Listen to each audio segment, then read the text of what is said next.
Hello everyone, this video tells a story in which narrates boy was cheating on him, he left her and met another woman who also cheating on him, which a rich collected and sat beneath him. It's a really crazy and amazing story. Your opinion in the comments, enjoy your waving. My wife cheated on me. I left her and met another who also cheated on me with a wealthy colleague and set thugs on me. My name is Mark, and I'm 34. I've been with my girlfriend, now fiancée Emily, for 6 years. We've been through a lot together, and I thought we were solid.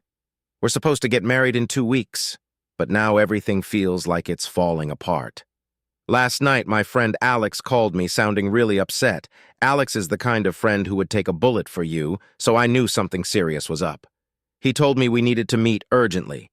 We agreed to meet at our favorite bar, a quiet place where we could talk privately. When I arrived, Alex was already there, looking tense. He started off slowly, trying to choose his words carefully. After a few minutes of awkward small talk, he finally came out with it. He had seen Emily with another man, not just once, but several times over the past few months. He'd even taken some photos to prove it, knowing that I would need solid evidence. At first, I couldn't believe it. Emily and I have always been honest with each other, or so I thought. We've had our ups and downs, but cheating? I didn't think she was capable of it. Alex handed me his phone, showing me the photos. There they were, clear as day. Emily and this guy, getting cozy at a cafe, holding hands at the park, and even kissing outside a hotel. I felt like I'd been punched in the gut. My first reaction was denial. There had to be some explanation. Maybe it was someone who looked like her, but as I looked closer, there was no mistaking it. It was her. The realization hit me like a ton of bricks. The woman I was about to marry had been lying to me. I thanked Alex for telling me, though it was the last thing I wanted to hear. I went home, my mind racing. I needed to talk to Emily, confront her, but I had no idea how to start that conversation. When I walked in the door, she was sitting on the couch, scrolling through her phone like nothing was wrong. The sight of her, so calm and unsuspecting, made me feel sick. I didn't say anything that night. I couldn't. I needed time to process everything. I barely slept, my mind replaying the images over and over. By morning, I knew I had to confront her. I took a deep breath and told her that I knew about her and the other guy. Her face went pale. I showed her the photos. She started to cry and admitted to the affair, saying it started a few months ago. She tried to justify it, saying she felt neglected and lonely. We were planning a wedding, for God's sake. How could she be lonely? The conversation turned into a shouting match. She accused me of not being there for her emotionally. I accused her of being a liar and a cheat. It was like all the love and trust we had built over the years was crumbling before my eyes. I needed to get out of there. I grabbed my keys and left, driving aimlessly until I ended up at Alex's place. He let me crash on his couch and listened as I poured out my heart. I felt betrayed, lost, and confused. The next few days were a blur. Emily kept calling and texting, begging for another chance. She said she ended the affair and wanted to make things right. But how could I trust her again? How could I marry someone who betrayed me like this? As if the emotional turmoil wasn't enough, things took an even darker turn. A few days later, I received a call from the police. They wanted to speak with Emily about something. I had no idea what was going on, but it seemed serious. I told them where to find her, and soon enough, they showed up at our apartment. Emily was taken in for questioning. Apparently, the guy she had been seeing was involved in some illegal activities, and Emily was now a person of interest. My world, which was already upside down, was now spinning out of control. I tried to focus on work, but it was impossible. All I could think about was Emily and what might happen next. Would she be arrested? Was she involved in something criminal? Or was she just caught up in someone else's mess? My mind was racing with possibilities. Emily called me from the police station, crying, saying she needed my help. Against my better judgment, I went to see her. She looked a wreck, and seeing her like that stirred up a mix of emotions in me. She explained that her affair partner, Steve, was involved in smuggling and other illegal activities. She claimed she had no idea and was terrified. She begged me to help her find a lawyer. I agreed to help, but only because I didn't want to see her go to jail if she was truly innocent of any wrongdoing. We found a lawyer, and the legal battle began. It was a nightmare. The stress of the impending wedding, the betrayal, and now the legal issues were tearing me apart. Emily moved out to stay with her parents while the investigation continued. I tried to focus on myself to figure out what I wanted. The wedding was postponed indefinitely. Friends and family were starting to ask questions, and I didn't know how to answer them without revealing the mess my life had become. The more I thought about it, the more I realized I couldn't marry Emily. The trust was gone, and I didn't see a way to rebuild it. I needed to end things for good. When I told her, she was devastated. She cried, begged, and pleaded, but my mind was made up. It was over. With the wedding called off, I tried to pick up the pieces of my life. I threw myself into work and leaned on my friends for support. Alex was a rock, always there to listen and offer advice. He suggested I take some time away, maybe even move to a new city for a fresh start. It sounded like a good idea.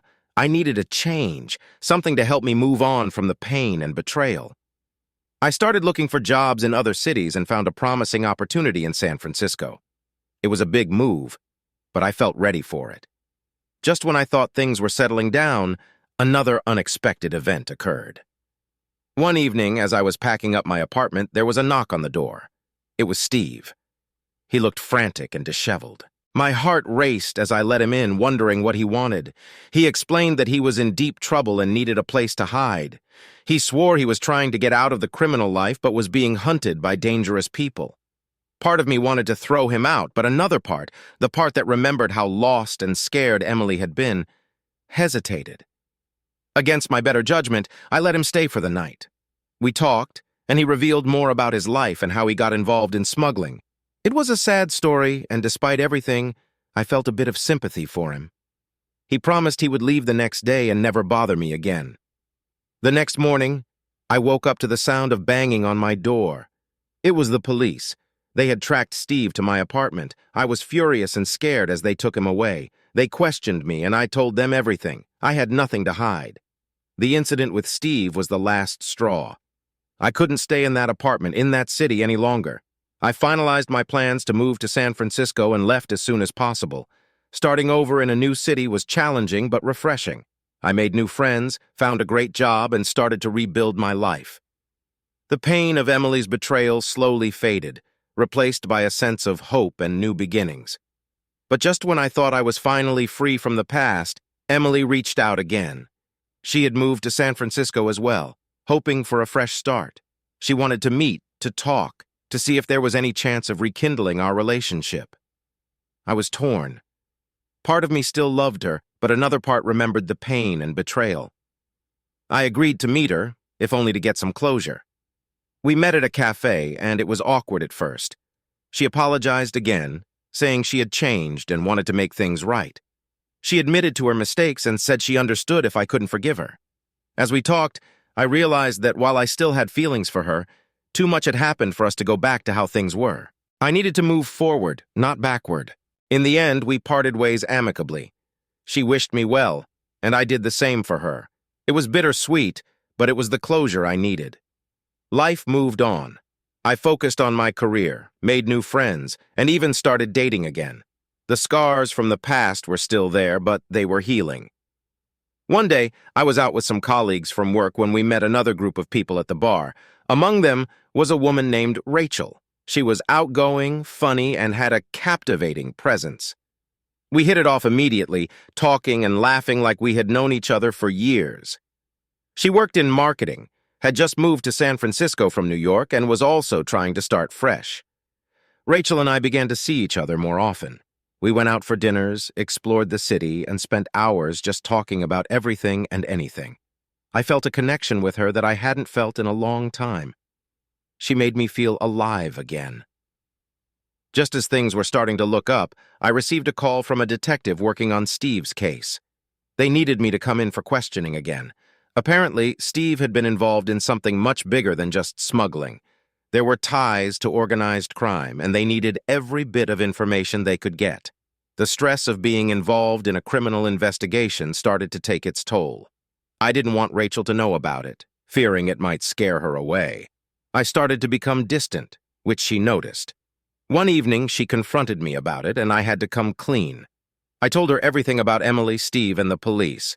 To my surprise, Rachel was incredibly understanding. She told me that everyone has a past, and what mattered was how we dealt with it.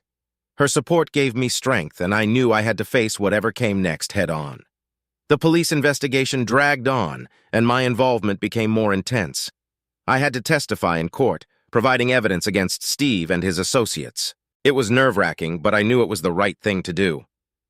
Steve's trial was a high-profile case, and the media coverage added another layer of stress.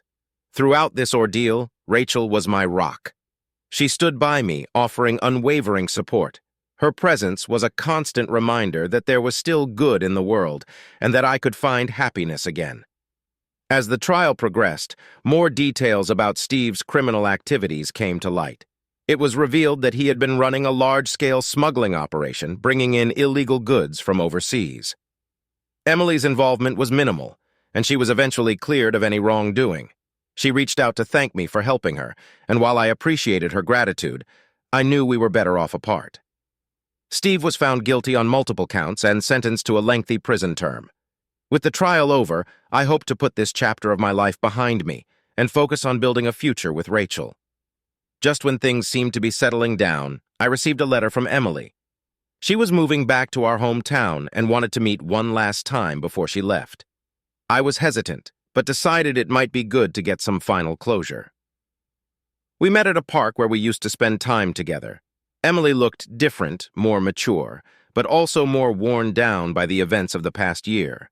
She apologized again for everything that had happened and told me she was leaving to start anew. It was a bittersweet meeting, but it gave me the closure I needed.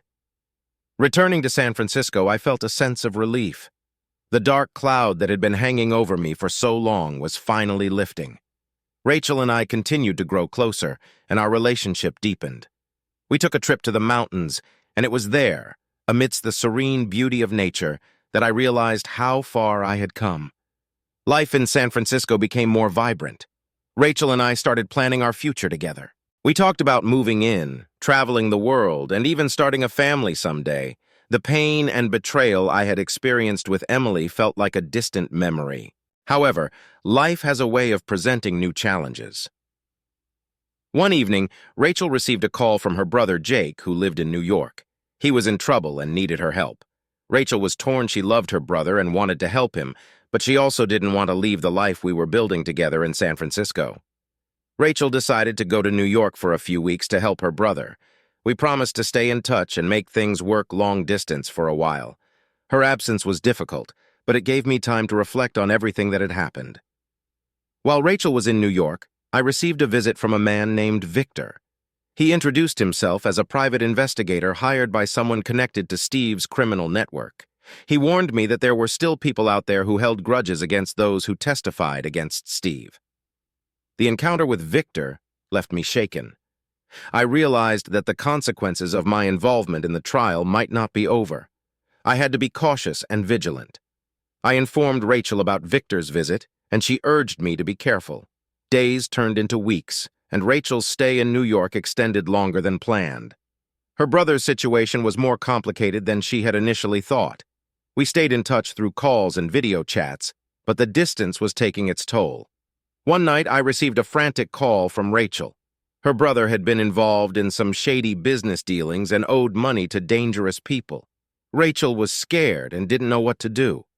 I wanted to fly to New York immediately, but Rachel insisted I stay in San Francisco and stay safe. I felt helpless, stuck in San Francisco while Rachel faced danger in New York. I reached out to Alex for advice, and he suggested I contact a lawyer and the authorities in New York to see what could be done to help Rachel and her brother. Days went by with little progress. The stress was mounting, and I could hear it in Rachel's voice every time we talked. Finally, I decided to take matters into my own hands. I booked a flight to New York and informed Rachel that I was coming to help her, whether she liked it or not. Arriving in New York, I felt a mix of determination and fear. I met with Rachel and Jake, and we tried to come up with a plan to resolve his issues. We decided to involve the authorities, providing them with all the information we had about the people Jake owed money to. The process was slow and dangerous. We received threats, and there were moments when it felt like we were in over our heads. But with persistence and the help of the authorities, we managed to turn the tide. The people threatening Jake were arrested, and Rachel and I felt a weight lift off our shoulders. With the crisis behind us, Rachel and I decided to return to San Francisco together. The experience had brought us even closer, and we realized that we could face anything as long as we were together. Back in San Francisco, life slowly returned to normal. Rachel and I continued to build our life together, stronger than ever before. The challenges we faced had tested our relationship, but they had also proven that we were a team, capable of overcoming anything. Back in San Francisco, Rachel and I settled into our new routine. Life seemed to be back on track, and we were both excited about the future. We started talking about moving in together, planning trips, and even discussing the possibility of starting a family. However, as time passed, I began to notice subtle changes in Rachel's behavior. Rachel started working late more often, and our conversations became shorter and less frequent. She seemed distracted, and there were times when she would avoid making eye contact. At first, I chalked it up to stress from her job, but as the weeks went by, it became clear that something else was going on. One evening, Rachel came home later than usual. She looked tired and a bit disheveled. I asked her if everything was okay, and she brushed it off, saying she had a lot of work to catch up on. But her excuses were becoming more frequent, and I couldn't shake the feeling that she was hiding something from me. A few days later, I decided to follow my gut and see if my suspicions were correct. I asked Alex for advice, and he reluctantly suggested that I keep an eye on her, just to be sure. It wasn't something I wanted to do, but I needed to know the truth. One night, Rachel said she had to stay late at the office again. I waited for a while before heading to her workplace. I parked a little distance away and watched as she left the building. To my shock, she wasn't alone. A man was with her, and they were laughing and talking as they walked to his car. My heart sank as I saw them drive away together. The next day, I confronted Rachel. I told her I knew she had been seeing someone else. She didn't deny it. Instead, she confessed that she had been seeing her coworker, David, for a few months. She said it started as a friendship, but it quickly escalated into something more. She admitted that she was drawn to him because of his wealth and the lifestyle he could provide. Feeling betrayed once again, I told Rachel it was over. I couldn't be with someone who valued money over love and loyalty. She tried to apologize, saying she made a mistake, but my mind was made up. I packed my bags and left the apartment we had shared. I decided to return to my hometown, seeking solace and a fresh start. I moved in with my parents temporarily while I figured out my next steps. It felt like I was starting from scratch, but I knew it was the right thing to do. A few weeks after moving back home, I began to rebuild my life. I reconnected with old friends and even started dating casually, trying to find a sense of normalcy. However, Rachel's betrayal still haunted me. It was hard to trust anyone after what had happened. One day, while walking through town, I ran into an old friend, Jessica. We had gone to high school together and had lost touch over the years. Jessica was now a successful lawyer, and she offered to help me navigate my legal options regarding Rachel and the fallout from our breakup. We started spending more time together, and it felt good to have someone who understood me and my situation. Just as things seemed to be looking up, I started receiving threatening messages from an unknown number. The messages warned me to stay away from Rachel and to stop causing trouble for her and David. I tried to ignore them, but the threats became more frequent and more specific. One night, I returned home to find my car vandalized. The tires were slashed and the windows were broken. I immediately called the police and reported the incident. They took my statement and said they would investigate, but I couldn't shake the feeling that David was behind this. The harassment escalated. I started receiving anonymous calls at all hours, and my email was hacked. Personal information was leaked online, and it felt like my life was spiraling out of control. I reached out to Jessica, and she advised me to file for a restraining order against David and Rachel. With Jessica's help, I gathered all the evidence I had and filed the necessary paperwork. The court granted the restraining order, but the damage was already done. My reputation in my hometown was tarnished, and I felt like I was constantly looking over my shoulder. Determined to take back control of my life, I decided to confront David directly. I found out where he worked and went to see him. When I arrived, he was smug and unapologetic. He admitted to sending the threats and vandalizing my car, saying he wanted to teach me a lesson for leaving Rachel. I recorded our conversation on my phone, capturing his confession. Armed with this evidence, I went to the police and pressed charges against David. He was arrested and faced multiple charges, including harassment and vandalism. With David out of the picture, I began to focus on healing and moving forward. I started therapy to deal with the emotional trauma of the past year.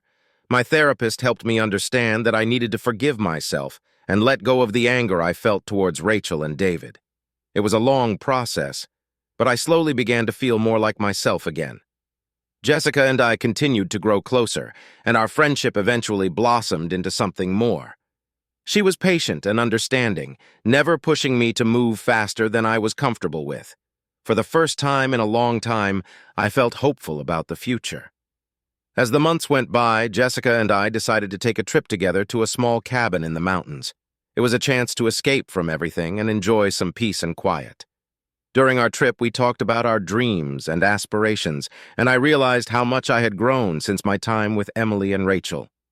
On our last night at the cabin, we sat by the fireplace, wrapped in each other's arms. I looked at Jessica and knew that she was the person I wanted to spend the rest of my life with. She had stood by me through the darkest times and had helped me find my way back to happiness. Returning to our hometown, Jessica and I decided to take our relationship to the next level. We moved in together and started planning our future. I found a job that I loved, working with a nonprofit organization that helped at-risk youth. It was fulfilling work and it gave me a sense of purpose. Jessica continued her work as a lawyer and we supported each other in our careers. Our life together was far from perfect, but it was real and honest. We faced challenges head-on and celebrated our victories, big and small. As the years passed, we built a life that we were proud of. We got married in a small ceremony with close friends and family, and we eventually started a family of our own. Our home was filled with love, laughter, and the occasional chaos that comes with raising children. Looking back on everything that had happened, I realized that every experience, no matter how painful, had shaped me into the person I was today. I had learned to trust again, to love again, and to find happiness in the little things. Life has a way of testing us, pushing us to our limits and forcing us to confront our deepest fears. But it also has a way of surprising us with moments of unexpected joy and connection. I had found my way through the darkness and had emerged stronger and more resilient. As I sat on the porch of our home, watching the sunset with Jessica by my side and our children playing in the yard, I felt a deep sense of gratitude. The past was behind me, and the future was bright. I knew that no matter what challenges lay ahead, I had the strength to face them and the love of a wonderful partner to support me. However, as much as I wanted to move on completely, life had other plans. Despite David's arrest and the restraining order, there were still remnants of the turmoil he had caused. His associates, angry and vengeful, began to target me in other ways. They vandalized my parents' house, spreading fear and unrest among my family. I knew I had to take action to protect the people I loved. Jessica and I decided to hire a private investigator to dig deeper into David's network and gather more evidence. We needed to ensure that these threats would stop once and for all. The private investigator, a seasoned professional named Mike, quickly uncovered more about David's criminal connections.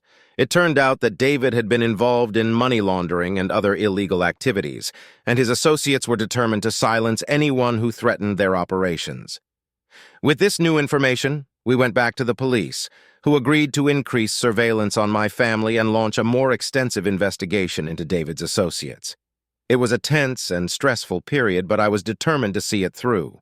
Meanwhile, Jessica and I continued to build our life together. Despite the ongoing threats, we refused to let fear control us. We focused on our work, our relationship, and our future. The support we had from friends and family was invaluable, and it gave us the strength to keep going. One night, as Jessica and I were discussing our plans, we heard a noise outside. We rushed to the window and saw two men trying to break into our car. Jessica immediately called the police, while I grabbed a baseball bat and went outside to confront them. The men saw me and fled, but not before I managed to get a good look at their faces. The police arrived quickly, and with the description I provided, they were able to apprehend the suspects. It turned out that they were indeed connected to David's criminal network. This incident was a wake-up call for the authorities, who realized just how dangerous David's associates were. The police increased their efforts, making several more arrests and dismantling the criminal network piece by piece. It was a long and arduous process, but eventually the threats subsided. We were finally able to breathe a sigh of relief, knowing that the danger had passed. With the criminal network dismantled, life began to return to normal. Jessica and I continued to grow closer, and our relationship flourished. We got married in a beautiful ceremony surrounded by our closest friends and family. It was a day filled with love, joy, and the promise of a bright future. We decided to move to a new house, one that held no memories of the past turmoil. Our new home was a sanctuary, a place where we could start fresh and build a life free from fear and anxiety. We decorated it together, filling it with warmth and love. Jessica and I both continued to excel in our careers. She became a partner at her law firm, and I expanded the nonprofit organization, reaching more at-risk youth and making a significant impact in the community. Our professional successes were matched by the happiness we found in our personal lives. As time went on, we welcomed 2 beautiful children into our family. Our home was filled with the sounds of laughter and the pitter-patter of little feet. Parenting was a new adventure, one that brought its own set of challenges and rewards. Jessica and I supported each other through sleepless nights, tantrums, and the joys of watching our children grow. One evening, as we sat on the porch watching the sunset, Jessica turned to me and said how grateful she was for the life we had built together. Her words echoed my own feelings. Despite the hardships we had faced, we had come out stronger and more resilient. We had learned to cherish every moment and to find joy in the simple things. Reflecting on my journey, I realized how far I had come. From the heartbreak of Emily's betrayal to the chaos caused by David, and finally to the peace and happiness I had found with Jessica, it had been a roller coaster of emotions. But every experience had taught me something valuable. I had learned the importance of trust, the power of resilience, and the strength of love. I had discovered that no matter how dark the days might seem, there is always a light at the end of the tunnel. And most importantly, I had learned to forgive myself and to let go of the past. As I watched our children play in the yard, I knew that the future was bright. Jessica and I had faced every challenge together, and we had come out stronger on the other side. We were ready to embrace whatever came our way, knowing that we had the love and support of each other to guide us. And so, this is my story. A tale of love, betrayal, and redemption. Life is full of unexpected twists and turns, but with hope, perseverance, and the right person by your side, anything is possible. I had found my happy ending, and I knew that no matter what the future held, we would face it together, hand in hand. Hello guys, it's really amazing story. What do you think? Write comment, put likes, subscribe to channel, Instagram and Discord. Good luck!